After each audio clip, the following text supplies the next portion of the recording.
Почитувани присутни, мислам дека 2013 година ќе ја дочекаме демократски и живееме демократски.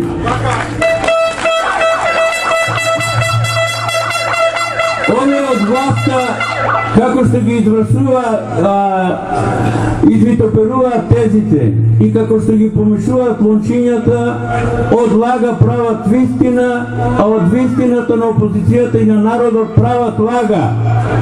Меѓутоа се лажат во тоа. Вистина има една, а стои една лага. Денеска го гледам министерот за труд и социјална политика за деца без родители, ќе обезбедува да аплицираат за 34 работни места у Република Македонија. А се на се биле 80. По 80 деца ќе прима еден бизнисмен од Штип.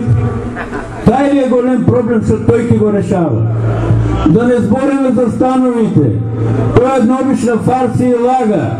12 милиона евра потрошиле за станови за неколку години во Источна Македонија. Од буџет со 2 милиарди 800 милиона евра. Прашање е на кого ги дават и кој е првиот критериум за да земе стан. Тоа го знаат граѓаните, ќе го памтат и ќе го вратат. Да ве прашам нешто, а изведа и ќе одговорам. Кој на аеродромот во Скопје го пречека председателот на Обединените за Македонија, а господинот Љубен Бошковски, дали ние или некои други? Па тие другите. И знаете што? Тие што го пречекаа го апсија и го затворија. А знаете ли зашто? Затоа што беше неправо, не сакаше да отиде во тоа друштво.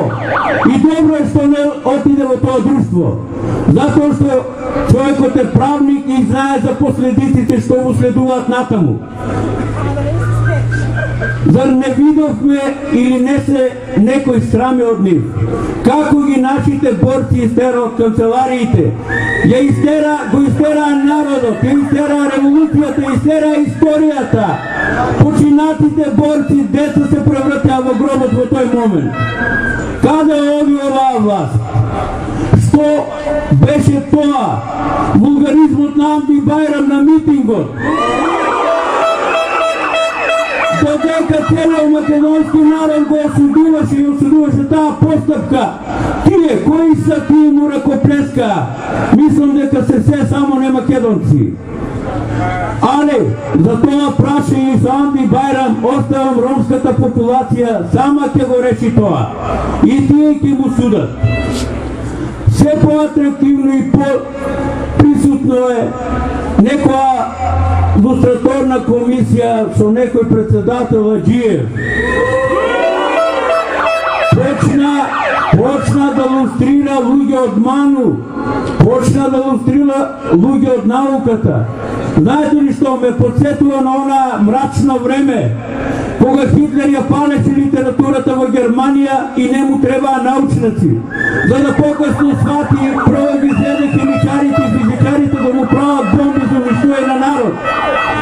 Значи, нека прекинат со луѓето од науката, нека ги остават да се бават со тоа за што се учеле.